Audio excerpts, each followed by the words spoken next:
Hey everybody, welcome to Rock, Paper, Hand Grenades. I'm Matt Connerton, and to my right, appropriately enough, the Honorable Gary S. Hoffman. Matt, how you doing, brother? I'm well.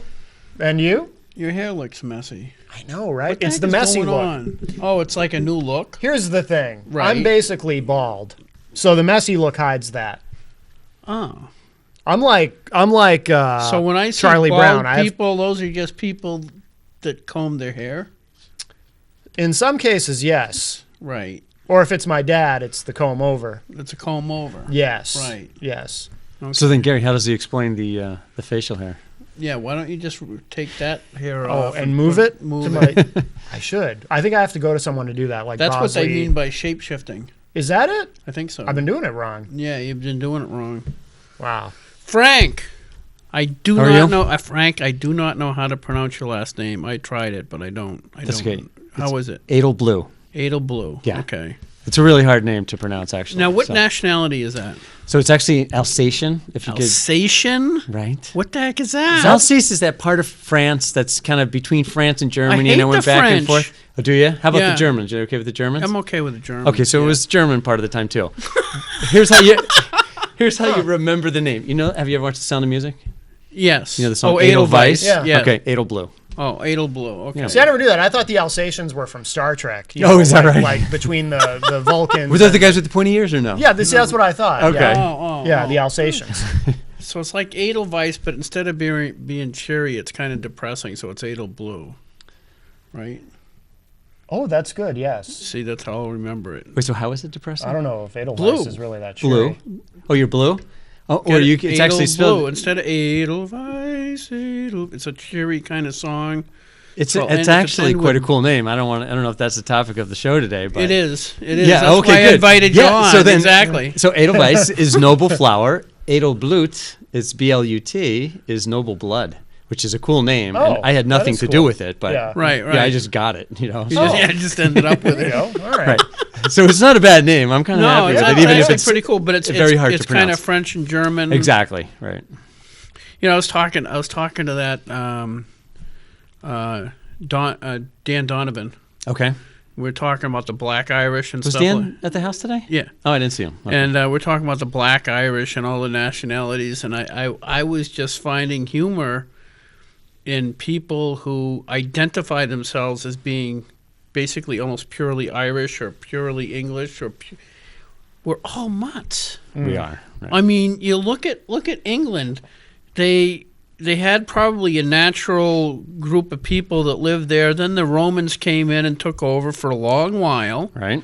Then they kind of got displaced over time because the Roman Empire started declining. And then the Vikings came in and wiped them out. Right. All the Norsemen come in. Right. And they killed everybody and raped the women. And then they kind of subsided a little bit. I think the French came in there a few times. It's just there is no group of human beings that are pure blood anything. We're humans. Really. Yeah. You know? We're all human. There we go. Right. You know.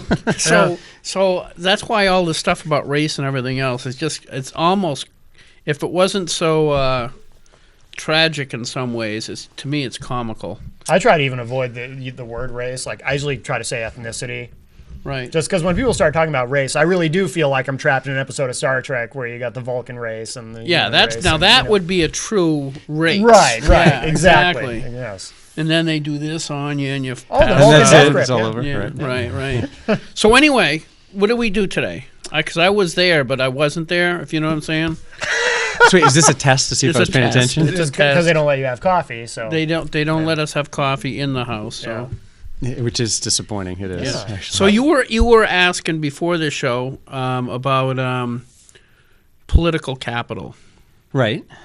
There was what happened in the House today. One of the things that happened in the House today was Dan Itza and Paul Ingbertson, who have both been guests on the show, were in effect trying to get a committee of redress back in the House. We talked about committee. Yeah. Under the New Hampshire Constitution, you have a right of redress of grievances. In the Constitution, if Matt was harmed because of the legal system, let's say he gets arrested for, what'd you get arrested for this time? It's kind of embarrassing. Yeah, go ahead, tell me. But, I am on a list, if you know what I The mean. list. Yeah. Okay, so he gets arrested and put For on being the on list. the list. For right. being on the For list. being on the list.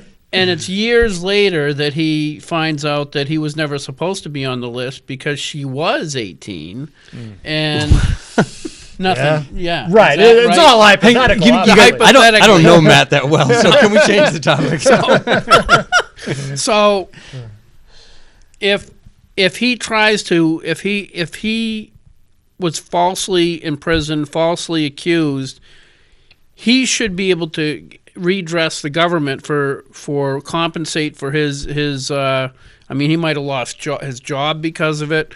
There should be some mechanism where he can get satisfaction for being wronged by the state. Right.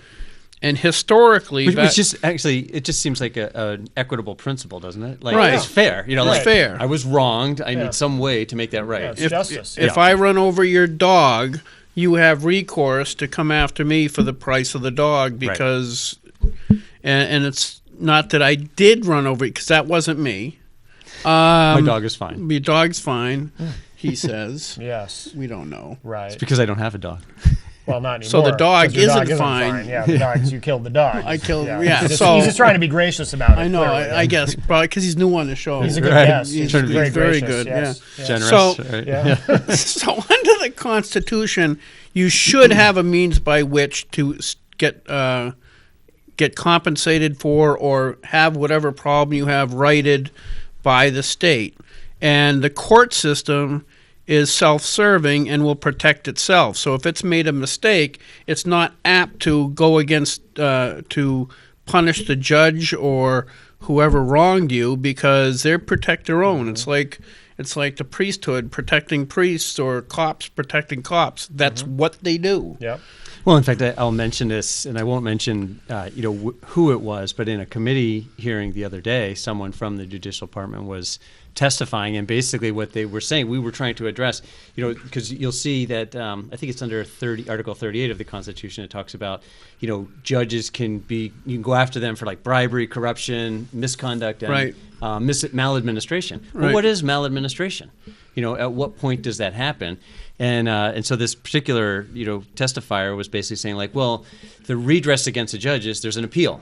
If you don't like the opinion, you get to appeal it to the Supreme Court, and which is a very costly and difficult thing to do. So It's not only costly and difficult, it is reasonable to presume that the judges are going to protect their own. So it's not necessarily, especially if you're appealing it based on the judge doing you wrong, it's all in the same family. it's still. all in the Yeah. same family. So your avenues of redress are very limited. So the writers of the Constitution included one of our obligations as a legislature is basically the hearing of redress of grievances. And so under Bill O'Brien, we had, prior to that, I was on the committee that was like a caucus. Terry Norelli, the Democrats, wouldn't let us call ourselves a committee. So you had a redress caucus. We had a redress caucus that met across the street in the back in the corner in the dark I'm just curious, what was their reason for why wouldn't they let you call it a committee? because it was not sanctioned committee. They did. Oh, okay. The powers that be don't want to have anything to do with redress. The reason is Why is that? I mean, you probably because have some it's a history. direct threat to the judiciary. But why it's would the general court? Why would state legislators be not in favor of that, or not be in favor of that? I think because there's political pressure to not allow it. I think there's stuff going on in the back room somewhere that doesn't allow it because it's almost like a conspiracy why they're – because you would think a legislator that was actually free and independent and had the authority to oversee poor decisions by the judiciary would welcome it. They would welcome the opportunity to take Matt's case and Salacious as it is. But yeah, salacious that as it is, and be able to say, hey, this is wrong, and we get not only figure out what happened and try to compensate him for his loss, but to figure out what was wrong, and if it's a particular judge that is constantly making poor decisions, to do something about it. Right, because it could be a judge. It could also be legislation that needs to be corrected. It could be the legislation itself might be in error, and subsequently we should do something about it. Right. But if you don't have hearings and hear out what's going on, and How do you ever find out? How do you ever find out? But anyway, ever since I've been up there, it's been a great idea. John Heichel, who's been a guest on here plenty of times, is absolute advocate of redress of grievances. It's just a very sound idea. It's not customary, and I think that's part of the reason people fight against it. It's not what we've always done. Yeah. So it was new during that term when you were sitting on that. That was the only time that they had this committee? No, that was the caucus. The following No, term, but the previous term, yeah. then O'Brien got in 2010, was 2011 and 12. Okay.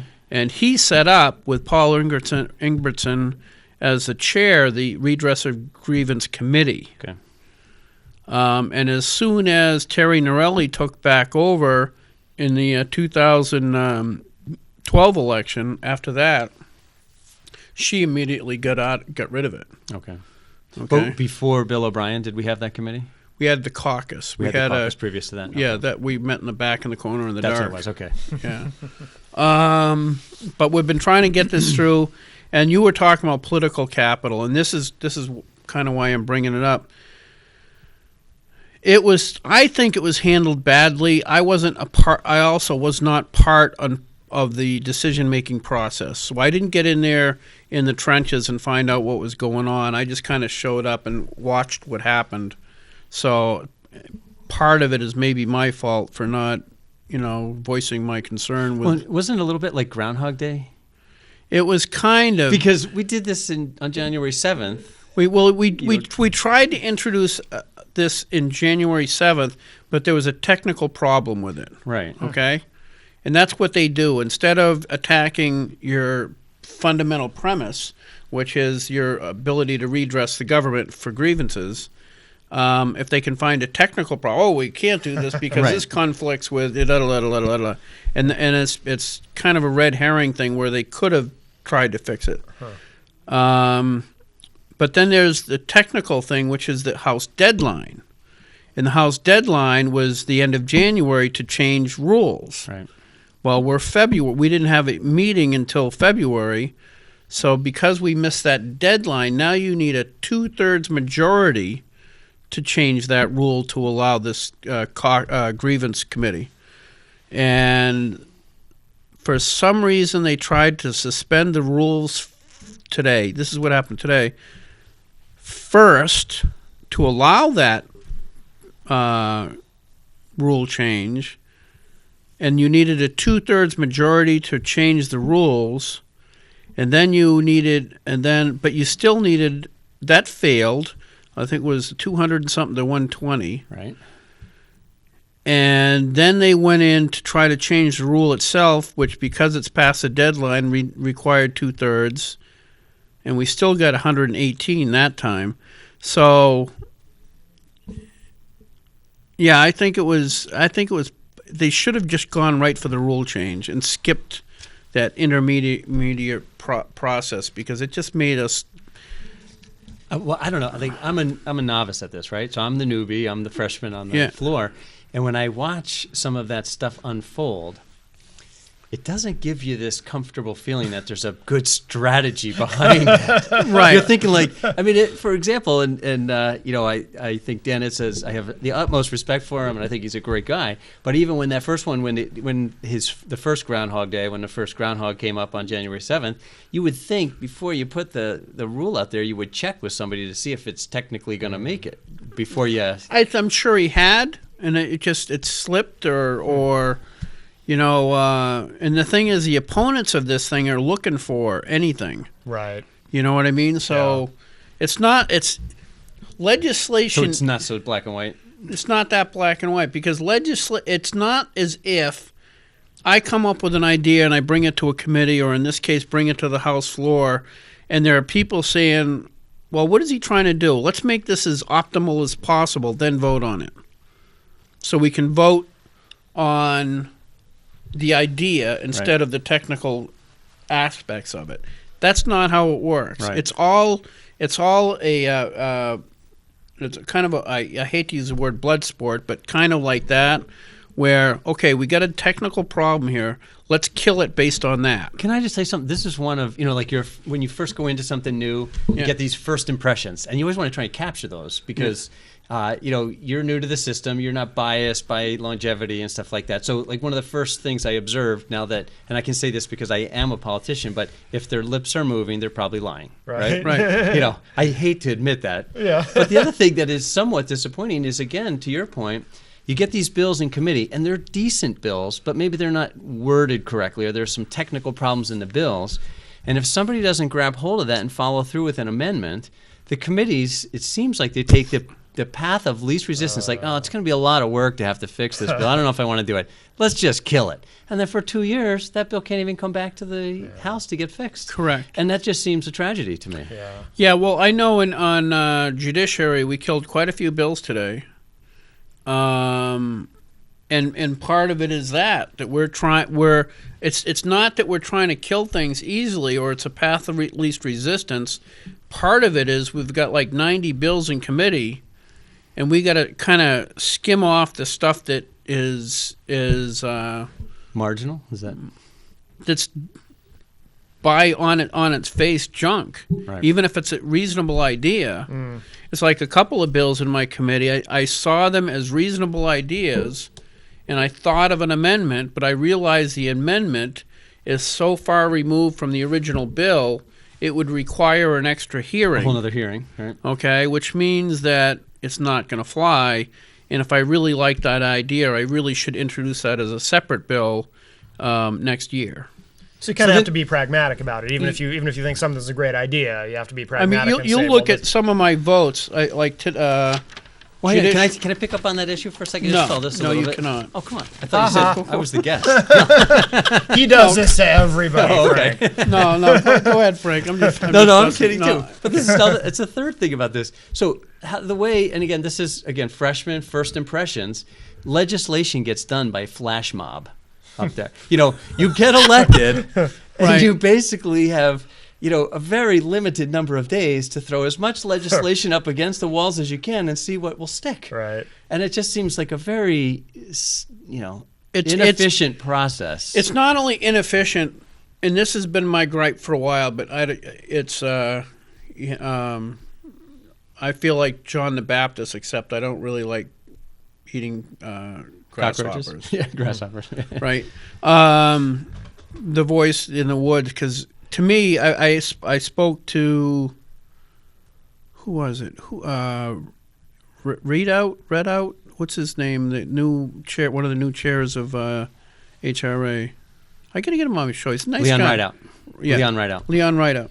And I was telling him, I says, we've getting like 90 bills in judiciary. If that bill isn't perfect, Has no chance. it has no chance. Right. Okay. You have legislators. I think JR's. They're proud of it too. Okay, JR's. I think one of them. I think Dan Itz is one of them. There's quite a few of them that are proud of the fact that they've got 20, 30 pieces of legislation. It is absolutely a shotgun approach, and what happens is each one of those pellets having so little energy in and of itself just dies. Yeah. It dies before it gets 100 yards out. And that's what happens. You get so many. It's like, okay, today we killed a bill that JR introduced a constitutional amendment to allow the legislature, joint legislature, to appoint judges. Okay? Doesn't sound that bad until you get into the practical side of that, which is that the New Hampshire legislature only meets from January June, the New Hampshire legislature can barely pick its own frickin' speaker. Okay, now picking judges. Now we're going to be picking judges. Now, if he had, if That's a good insight. if he had, I wanted to put that on the majority report. But so I said that in committee today. But anyway, so if he had thought about it, he would have said Supreme Court judges. Okay, so now you're only talking 5. Right. Okay, now that becomes... And they're not dropping off all the time. They're not dropping off all the time. And so you'd be leaving the bulk of the work to the executive council and governor, which is what... Okay, so that would be almost doable. Okay, and it would allow... But he didn't. He just introduced it, and I talked to him later on, and you could tell it was pie in the sky. He knew it was not going to pass before he introduced it. Yep. Okay?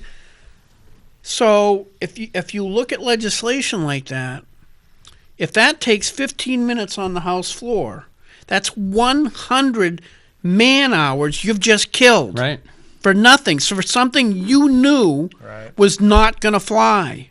Why did you take up the time of 100 hours of people's time if you know it's not going to fly or it's irrelevant? It seems, is there, and I don't know the answer to this, again, kind of freshman approach, but it seems there's a little bit of 2 different schools of thought. I mean, some people are trying to do that, not because they want to actually affect a change, but they want to make a statement. Mm-hmm. Sometimes, yeah. In other words, like, yes, that's what it seems like. So some of these bills are just getting... One of the bills that's in your committee is one that I do almost every year. Right. For that very same reason. Yeah, so I'm putting this bill in. I don't know if it's going to pass. In fact, I don't think it will pass, but I'm making a statement with it. I want to be able to explain what's going on. Yeah. Exactly. And then the other ones are saying, like, okay, so how am I going to craft a bill to try and actually affect a change? Right. So what is the right way? Or are they both legitimate approaches? Well, I think groups like the HRA, that's what I was talking, explaining earlier to, what's his name, Rideout? Leon Rideout. Leon. When I was talking to Leon, I says, really what the House Republican Alliance should do, they've got, based on the vote today, we've got 120 good votes. Okay, 120 people understood the concept or voted with the House Republican Alliance just because it's a House Republican Alliance. Whatever way you want to slice that, we've got 120 people that we can count on, okay? Those 120 people should get together and devise, instead of, those 120 probably have 500 bills that they're putting in. That's a lot. But if we narrow it down, if each of them took one, even if we all got together and says, what do we really want to concentrate on? What do we want? Don't introduce everything else that you want to. Yeah. Let's do these 20 bills. Okay, now with 20 bills, you've got 120 people. You can have 6 legislators showing up for each hearing. Right. And backing it up with statistics and stuff like that. Because you have time to research. You have time to research, prepare testimony. But now it's like they go into one committee, they present a bill. On one of the 8 CACRs that JR introduced into my committee last Thursday, he was across the street presenting something else. So he didn't even present his own bill. Which does not look good in committee. Right. Yeah. Well, I mean, if it's that important, why aren't you here telling me about exactly. it? Right. So to me, that's the way to do it. We're doing a shotgun approach. We need to start. I think the HRA has to start being snipers because that's much more strategic. Strategery. And the thing is, and even relative to the bills, strategic. That's a pretty good word, right? But I mean, it's not even like in the strategy. You don't just try to get it at one time. Like we're going to go from here to here. It's okay if we have 2 or 3 bills that get us to the end. Oh, you can't do that, Frank. I don't know what planet you're from. You're not allowed to do that? No. Okay. Forget that then. Yeah, I said, I'm a freshman. I don't know. You don't know anything. Yeah, right. You've stepped in it now, Frank. Yeah, I'm in big trouble, right? Yeah, exactly. So. Yeah, it was Dave, New Hampshire Firearm Coalition. I tried to tell them that, hey, this gets us a lot closer to where you want to be. Nope, that's not what we want. The whole enchilada. Nope, that's it. Oh, we have a call. Whoa. Hi, welcome to Rock, Paper, Hand Grenades. Who's on the line? Hi, this is Eddie. Thanks for taking my call. Hi, Ed. What's up? Hey, Ed. Hey, they just recently come out with a study, yet another study on passenger rail, right? Right. I wanted to ask you a couple of quick questions about that study. And my first question is, and I'll just ask these two quick questions and I'll hang up and listen to your answer. Do you believe what they've come out with? Do you think it's accurate, or do you think it's a, you have to add $50 million for what they're telling us? First of all, Eddie, who did the study? Off the top of my head, I don't know. That's usually more relevant than the study. But go ahead. Whose Okay. agenda? Yeah. And my other one is, how come we're not hearing more about the annual cost of it? Okay? And because I think what people say to themselves, well, okay, it's going to cost $250 million up front, right? And they kind of think that, like, that seed money, and once it's up and running, there's going to be all kinds of people taking it, it's going to make money, and it's going to generate all this revenue, and everything's going to be happy and, blue skies. But isn't it true that the Downeaster and DC Metro, all of them, require annual subsidies on top of the seed money? I believe so, yeah. I just wanted to get your input on that. Okay, thanks. Okay. Thanks, Ed. All right. I don't know a lot about commuter rail. I think in principle it's a very good idea. Okay. Right. In principle, the idea of having a high-speed rail going from Boston to Concord, actually, would be just a good idea because it's. But I think the studies that I've seen in the legislature have shown that it's not a practical solution in that it would be. I think Bill O'Brien said it at one point that it would be cheaper to, almost hire limousines for to everybody drive everyone back and forth that would actually use it. Not enough people. There's Is that just the idea? not enough people that would take advantage of it to make it useful. So we could with federal subsidies, which are always a bad idea, right? And whatever, build the rail, but then you'd be subsidizing it forever. So it's another drain on the economy, not.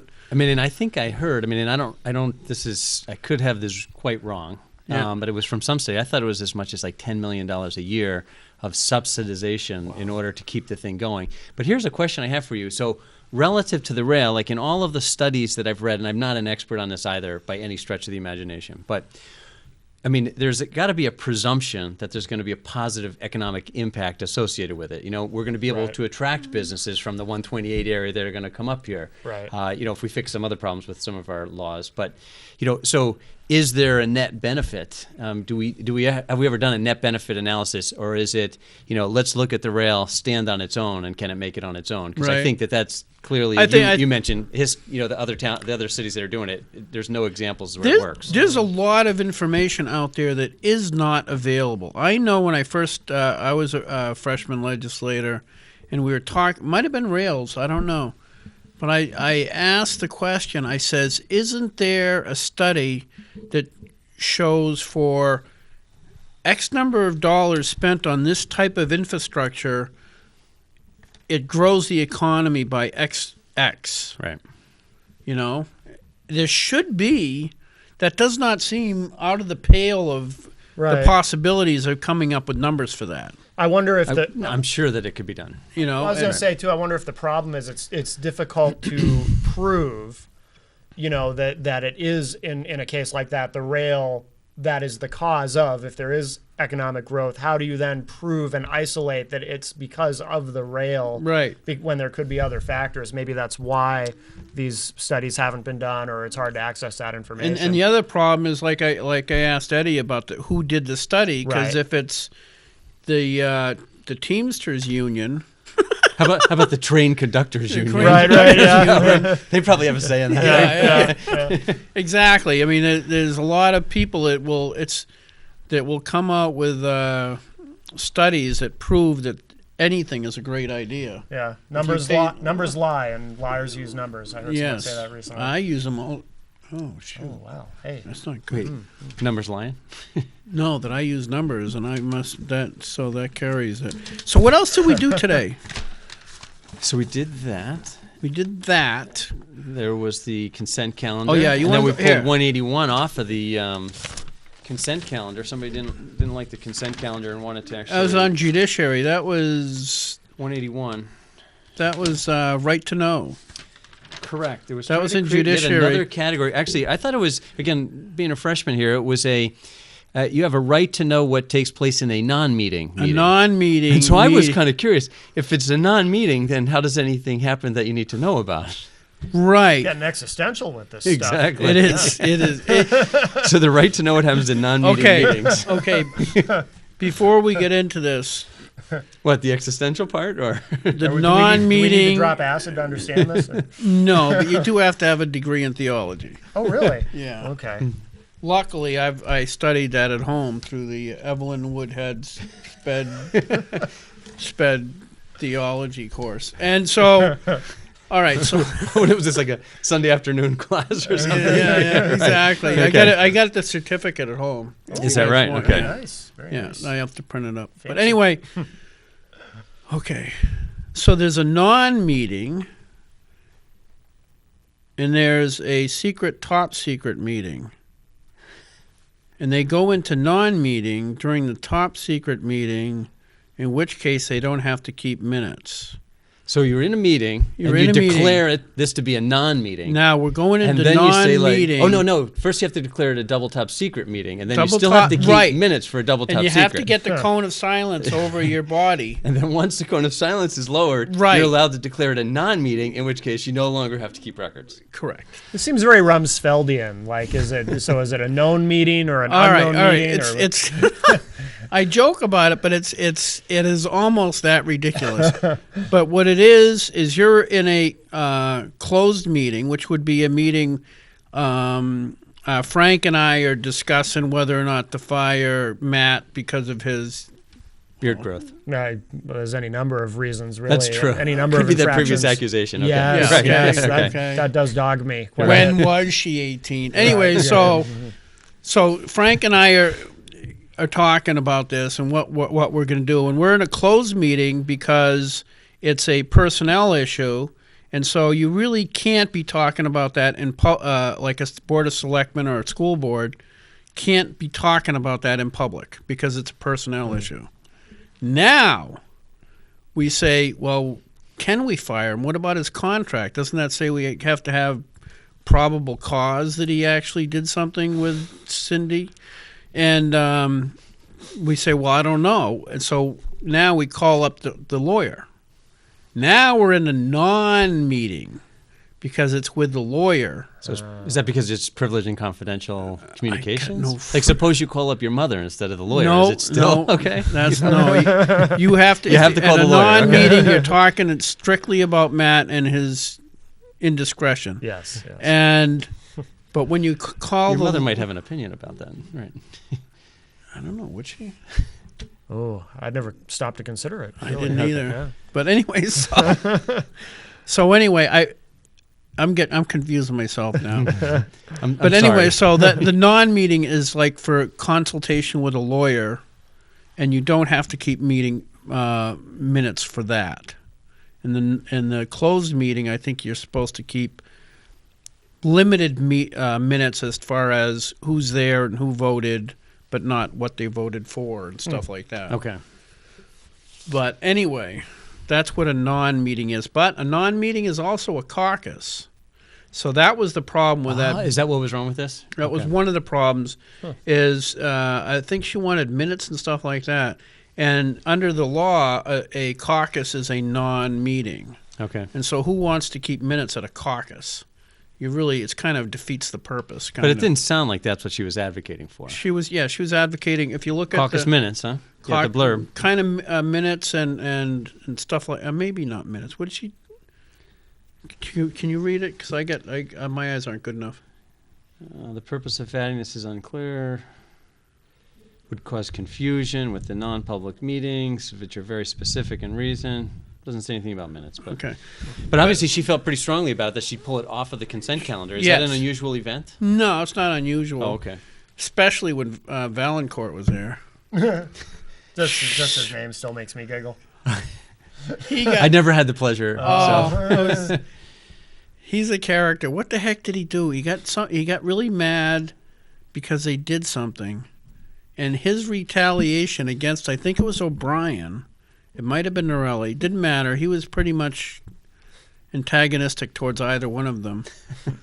And he pulled everything off the consent calendar, and Just then to torture people. yes, and then required a division. vote on no, everything? he couldn't get that because he needs support for that. But he can't call division. But he can call division on every single one of them. So, you mentioned kind of that he was equally, unhappy with Norelli and O'Brien, and he did this to torture them So where does this adolescent behavior in the State House come from? Probably hard to. Hard to pin that one down. that one Yeah, down, okay. Well, I think you will find out as you go along that it will shock you. I was shocked. I'm already shocked. Okay. It gets worse. So I thought when I got up there, you have 400 people who all like you. This guy's got a district and a half. How many towns you got? 10 towns. 10 Really? towns. Wow. Actually, I it's- got 2. I share 4 Senate districts cut across my district. 4 senators. 4 senators I share it with. 10 towns Wow. for his flotarial district. Yeah. It's a great district. Yeah. Yeah, if you got, what do you got, electric car? No, I've got a motorcycle. There you go. There you go. It was great 50 miles to a campaigning. gallon. Oh, okay. Oh, it was a beautiful thing. Like, Yeah. you get in and out, like going door to door on a little motorcycle. You get in and wow. out really quickly, and the roads are beautiful. There's no that's traffic. cool. Yeah. It is nice roads, too, for a It is good motorcycle. roads. Yeah. Although, after they paved them, there was Route 31, which you probably don't get out to. But No. there were times I was taking my life in my hands. The potholes were so big, but then they paved it, and then I just was in danger of a speeding ticket. Yeah. Yeah, that'll. but what the hell was I talking about? The adolescent behavior. Yeah. in the, Adolescent State behavior. House. I keep changing the topic. I'm sorry. It doesn't take a lot. It's not an accomplishment to confuse me. Adolescent behavior. I was shocked because you have 400 people, such as yourself. You probably got it worse than most. You're going around to 10 different towns, putting up signs, putting up flyers, talking to people, busting your hump to get elected for a $100 a year job, which doesn't say much about your. Anyway, Judgment. I figured you would have 400 extremely independent people. My bill that's in your committee, the one Yes. the first year that was heard, it actually had its best chance that first year because nobody had ever heard it before. I had a state legislator, born-again Christian, come to me in the anteroom and say, Gary, I really love your bill. The bill was to remove no-fault divorce if you still have kids. For minor children in the home. Yeah, if you got kids, you got to come up with a reason. It can't just because don't want to play house anymore. He comes up to me in the interim and says, Gary, I really love your bill. I'd really like to support it, but I'm in leadership. And I just about died. I said, so your Christian faith, your moral underpinnings go out the window because you might lose a parking space? Are you kidding? I didn't say that out loud. Yeah. In my head, I was just blowing up. Yeah. And I vowed never to concede if I ever got in leadership to that kind of pressure for that very reason. That's one reason I lost my chairmanship when I was in. Oh, is that right? Oh yeah, What were you the chair of? Fish and Game. Were you? Okay.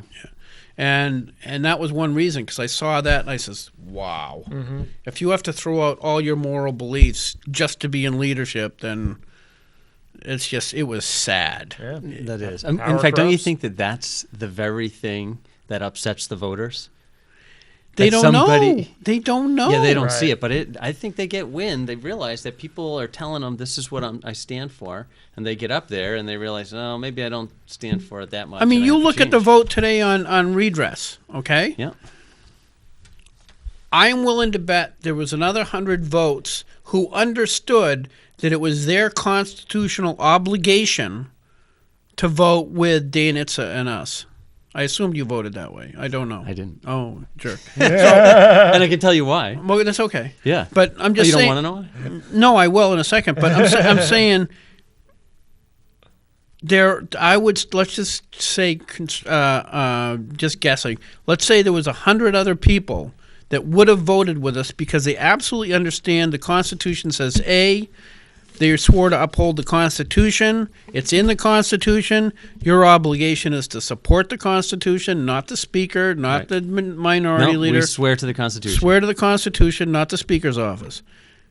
They would have voted with us, but leadership said to do something else, so that was it. Yeah. I don't think you're amongst that No, I don't think leadership so. mentality, but I'm saying That's that what, happens You did all notice the time. committee that I got stuck on, right? Child and family. That's really weird. Why'd you get? Is that what is your? I No, thought my you had. expert- and I so- thought you was technical, more of a technical. Finance is my background. So you know how you fill out the card, Yeah. and they tell you you're pretty assured that you're going to get Yeah. They one of those say three all things. kinds of things. Yeah. Go ahead. Yeah, exactly. This is where I learned my first lesson: if their lips are moving, they're lying, Right, right? yeah. You know, because child and family. I didn't even know child and family was a committee until I got assigned to it. And I was like, really? Because I have enough drama in my own life. I don't need to listen to everybody else's. Right, you know? right, And I say that right. facetiously because I'm happy to. I'm there. And I'm going to do my job. Yeah, I mean, yeah. but my background is more in the finance area, so. We tried hard to figure out a way to make a switch, and that wasn't going to work out. So there I sit, and I'm giving it 100%. But I did manage to get onto the pension reform committee, Okay. which I was happy about because that plays to my background, much Yeah. more. Yeah. In fact, I thought it was kind of an interesting thing the way they did the press release on that. And so it listed, and it says, so here's all the members, and it lists all the Republicans, and it lists all the Democrats, and it says, and Frank Edelblum. I was like, is this like another category of Yeah. people that got assigned? Or was the press release done, and they're like, okay, let him go on, because Yeah, he's yeah, really yeah. complaining, Yeah, Oh, yeah. okay. So anyway, what was your reason for making being a heretic? I'm unconvinced that, and I was unconvinced initially, the Groundhog Day thing. So Dan gets up and he makes a proposition which is not legitimate on January 7th. Yeah. It was like it violates a technical rule. Right. And then he came back with really, it seemed like the same kind of a proposition with just a minor tweak on the thing. And I'm like, I really think we need more work in terms of we have a constitutional obligation to do this, to hear these. And so I voted for, he brought up all these redressing grievances. So I voted for, because all those are going to come to my committee and I'm going to get to hear them, right? Because that passed, didn't it? I'm not sure what they're doing with those. I thought that one passed. But I'm not sure that what I'm unconvinced of is that the way that committee is being structured right now, that's really the systemic thing. Because what I don't want to do is I don't want to get that passed and then the House changes hands or something like that and it goes away again. I want more strategic thinking. I want a permanent fix to this thing. Because the constitutional obligation doesn't come and go depending upon who's in charge, right? Correct. So we need a systemic fix to this thing, that this is a permanent committee and it just stays there. So we should be working towards that, I think. Yeah. That doesn't sound overly heretical. Just a smidge. Maybe Just a smidge, yeah. Yeah. A smidge heretical. Yeah. Heresy. I like heresy. Oh, heresy's a good word Yeah. too. Yeah. Well, so anyway, we did that. We did the judiciary one. If you notice, the judiciary vote was 2 to 17 or something. 15-2. 15-2. I was one of the two. Were you? And I was. A lot of times I vote not because I think the vote. As a heretic, is that okay? Right. Yeah. So no, in principle, because in principle I think she was right. Right. In principle, I think at non-meetings this is one of the amendments I thought of to some of these right to know requests, is that every non-meeting should be audio recorded. Because the problem with non-meetings in a selections meeting or the school board is it can be, it's like the cone of silence. They put it over and all of a sudden they can talk about anything and you don't know. Right. It can be used as a tool to basically subvert the voters' right to know things. And so So could that recording ever be made public? it could be by a judge. Okay. In other words, is the risk that a caucus you could and be I made are public? getting together to talk about Matt's indiscretion. Right. Are we? We keep bringing that up. I know. I know it's we're gonna very get this settled, uncomfortable. right? Yeah. Well, I'll tell you, the shame, and the guilt, and all of it just comes flooding back every time Yeah. you mention it. So, anyway, You can so come before my committee, Child and Family Law. Yeah. so you and I are getting together to talk about this. I think as soon as we go out of public meeting to the non-public, regardless of whether you're talking to a lawyer or not, a recording should start. Okay? And then if Matt comes back later and says, I think you guys were doing something completely different. You weren't talking about my indiscretion. Right. And you were talking about or plotting to do other things to the voters. You could go back, grab that recorder, and he wouldn't have access to it. But a judge could listen to it. But a judge could listen to it and say, "Oh yeah, okay, yeah, you guys were talking about a lot of other things, including going to the strip joint." So that's really So it was good. not actually a non-meeting. Then he could make it public, and our wives would be mad at us. They would be. Right. Yes. Yes. Yes. Again. Yes. Absolutely. Remember that. Again. You, Right, you again. keep that in mind. Yeah. Yeah. But anyway, that was one solution I thought of. But again, it is so far removed from the bill that was introduced. Right. It would have to. So I got to work on that. So another thing that I've observed in this legislative process relative to the amendment process, you can actually get a lot done with amendments, though. If you Correct. find a bill that's close, but it has some technical problems, so it's going to get ITL'd. If you want to pick that up and go make an amendment and bring it, you could probably get the committee to support it. Yeah. The way to do that is like you say, if you've got a way to tweak it to make it more gooder, is you talk to at least a few other people, members of that committee, and say, what about if I do this? Would you guys support that? Right. And work that out and then get the amendment and come back. Because if you do it individually without making them feel part of it, then it's typically a waste of time. Is it a waste of time? Okay. Yeah. But you Yeah. want to get other support From the committee. From the committee. Okay. But yeah, that's a good way to do it, because a lot of times people look at a bill and say, yeah, that would be cool if it passed, but there's this problem. But I'm too lazy to fix the problem, I so- don't care enough, or Okay. I'm too lazy. Sorry, I wasn't- prefer to believe I don't care enough, or not that I'm too lazy. No, I think they Right. care. I What just if- think they don't want to go through the work, it seems like. What if you just don't care enough about being lazy? It could I be do that care too. a lot about being lazy. Well, there you go. Okay. I'm kind of proficient at it. Good. Good for you. It's one of my talents. I always say if you're going to do something, do it half the way. Exactly. Yes. Yes. I strive. Then leave the other half for I somebody else, is that? Yeah. Ideally, yes. Ideally. Don't work hard, work smart. I strive towards mediocrity. Yes. And I have gotten there. Good for you. Sorry. Not a problem. So Frank, what else did you educate yourself about today? What else? So those are, I think that was pretty much the session today. Was Yeah, there really wasn't much. Yeah, there wasn't a lot going on there. No. But I've been enjoying myself, having an opportunity to get and testify on some bills and trying to get some stuff done, which is, seems like a lot of fun. Oh, so you're not making the freshman mistake, What is the freshman mistake? getting involved in Second Amendment bills. I like Second Amendment. No, everybody likes the Second Amendment. But getting involved in Second Amendment bills, I strongly urged John Burt his freshman year.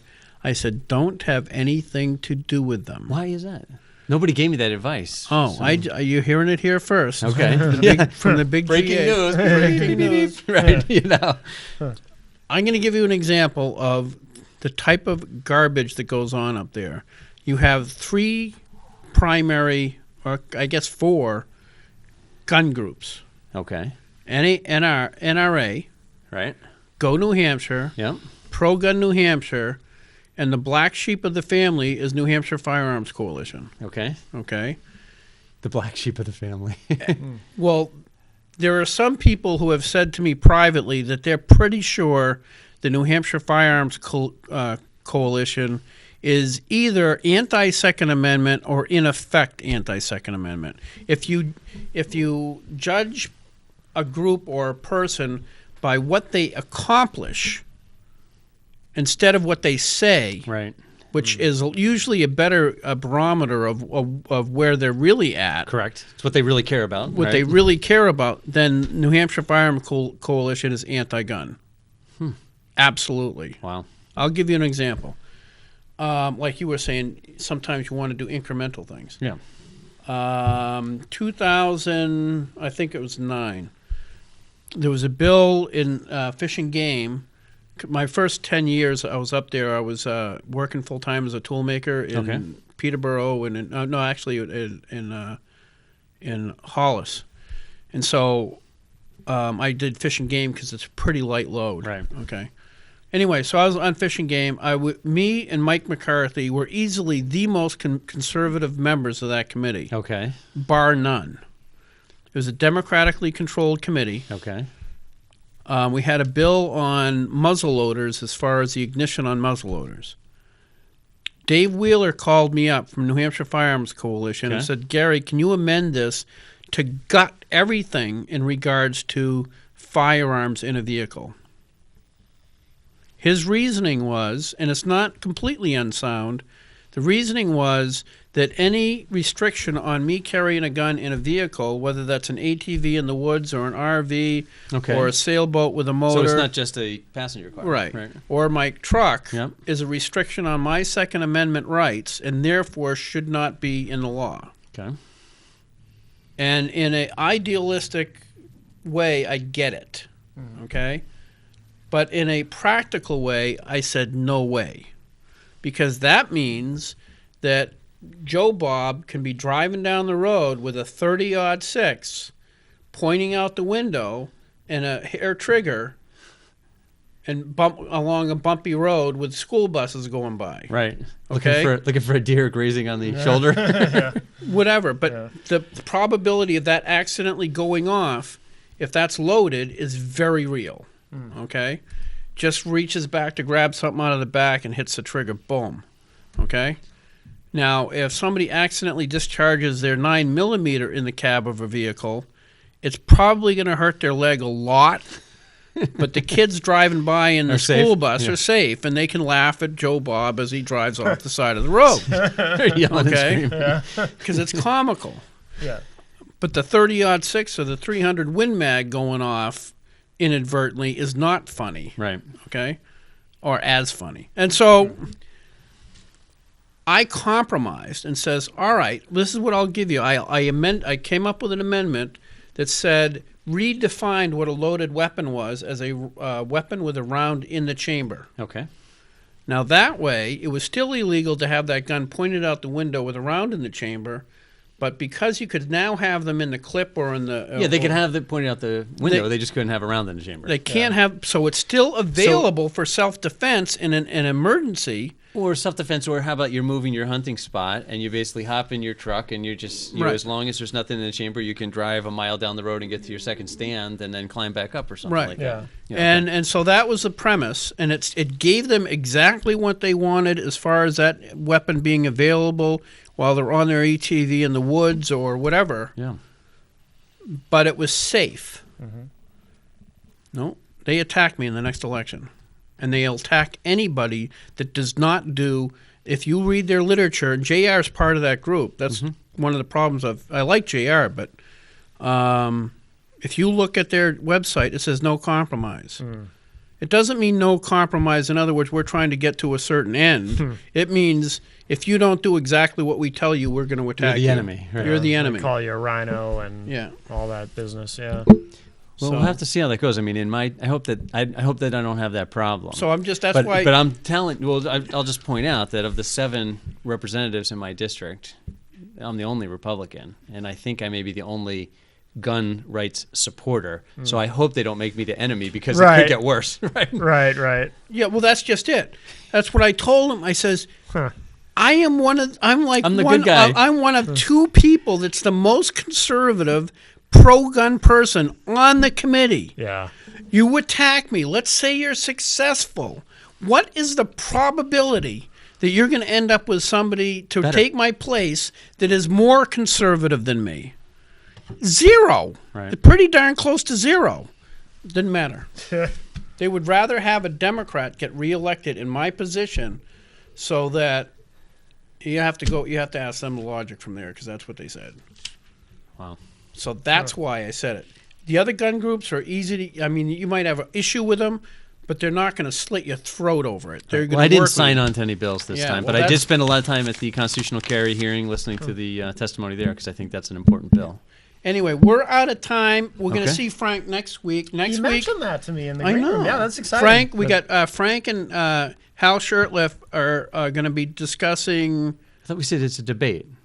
discussing. No, we're not going to Fist fight? No, yeah, I guess Cage match. cage match? cage Yeah, match. exactly. Cage Right. match. Nice. Arm wrestle. That's ratings right there. Cage match. And no, what is fifth? No, what Article 5. Article 5 Amendment Convention. Amendment Convention. And this is a big deal up in Concord. It's kind of inside baseball, but it's really actually pretty interesting stuff. And we'll see you guys next week. Thanks a lot. Thank you. I got to get going. I have a meet.